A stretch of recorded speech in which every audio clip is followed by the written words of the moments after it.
It's 1941. Nazi Germany has just invaded the Soviet Union.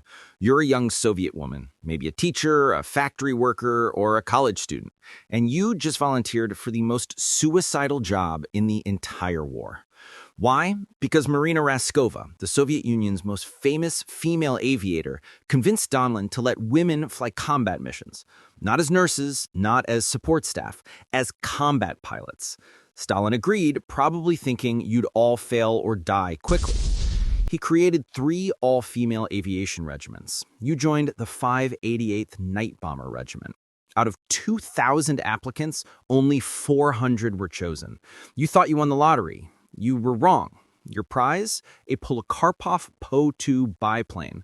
This thing first flew in 1928 as a crop duster. It's made of plywood and canvas. It has an open cockpit, meaning you're exposed to negative 40-degree temperatures at altitude.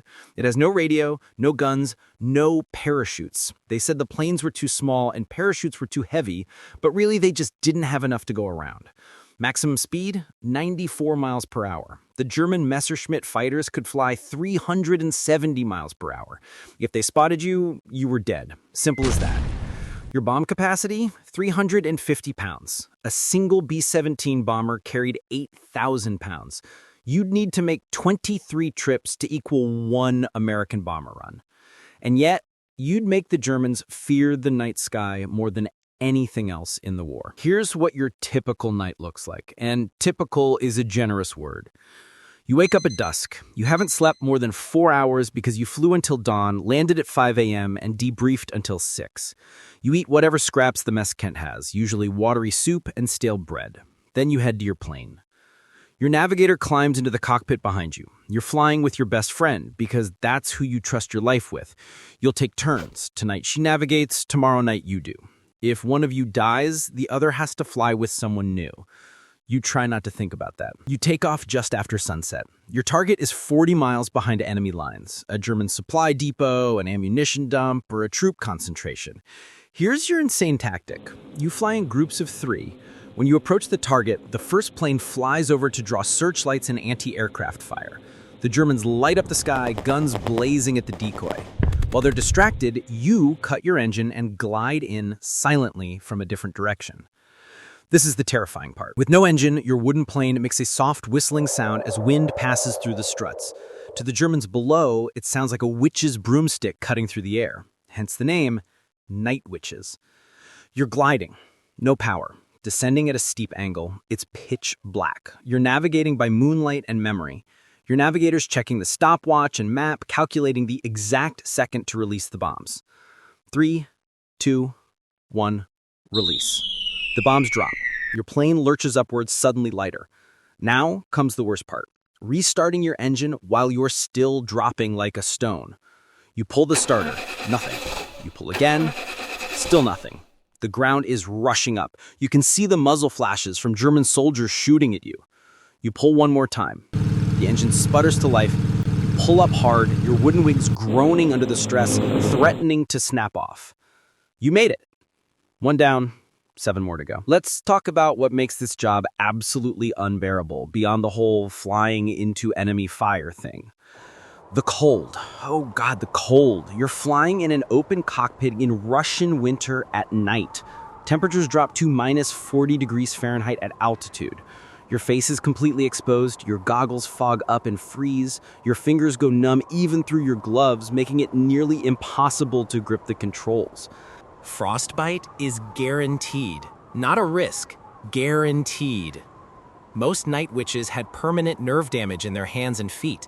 Some lost fingers and toes to frostbite, but kept flying anyway. Your flight suit? It's whatever winter clothes you can scavenge, usually men's uniforms that are way too big, cut down and re-sewn to fit. Your boots are often 3 sizes too large, stuffed with newspaper to make them fit. You look ridiculous.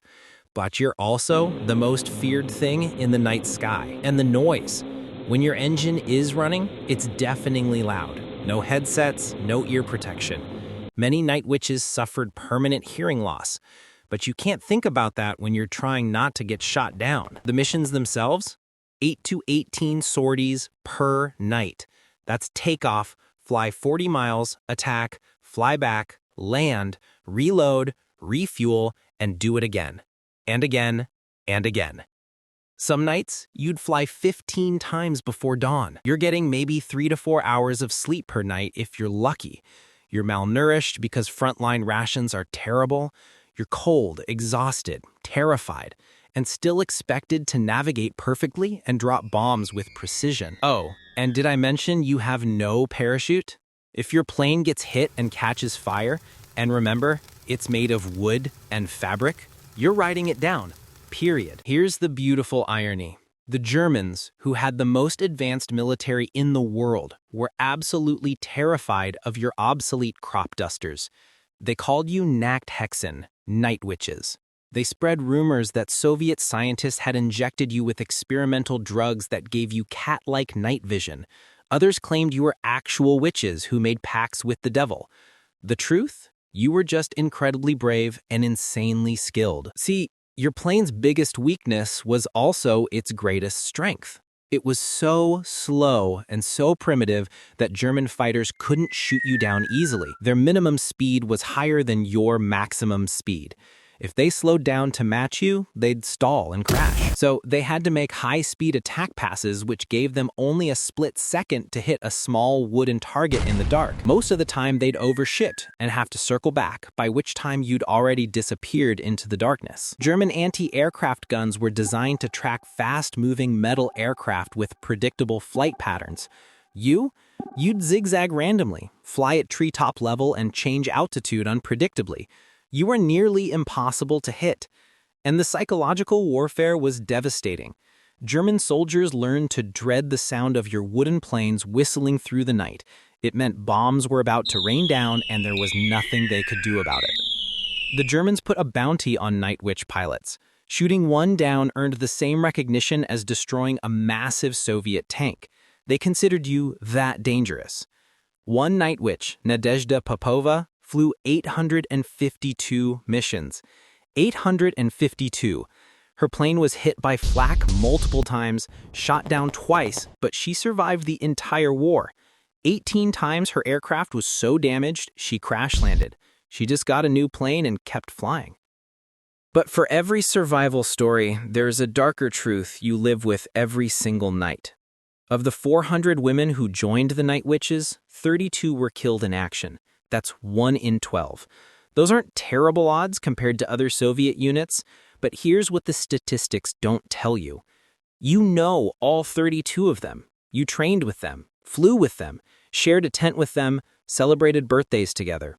They weren't numbers. They were your sisters. And their deaths? They weren't quick. When your wooden plane caught fire, which happened often, you had two choices: burn alive or jump without a parachute. Either way, you had time to realize you were dying. Yevgenia Rudneva, your friend and fellow navigator, took a direct hit from anti-aircraft fire. Her plane disintegrated mid-air. You watched it happen. You had to finish your mission, fly back, and pretend you were okay. The mental toll was crushing. You saw friends die. You survived crashes that should have killed you. You dropped bombs knowing you were killing people, even if they were enemy soldiers. They were still human. And after each mission, you'd land and immediately check who didn't come back. Every dawn you'd count the planes. 8 took off, only 7 landed. Who was missing? Please don't be her. Please don't be her. But eventually, it was her. The Soviet command didn't care about your trauma. You'd get maybe 1 day to grieve before you were flying again, because the war didn't stop for your feelings. By the end of World War II, the Night Witches had flown over 30,000 combat missions. You personally flew hundreds. You dropped over 23,000 tons of bombs on German targets. You never got the recognition you deserved from the Soviet command. Many male pilots refused to acknowledge that women could be as effective as men. But the Germans, they knew better. 23 Night Witches were awarded the title Hero of the Soviet Union, the highest military honor possible. You earned medals not through propaganda, but through sheer terror you inflicted on the enemy. And here's the most incredible part. You did all of this while being dismissed by your own military as just girls, flying planes held together with wood glue and hope, with no guns, no radios, and no parachutes.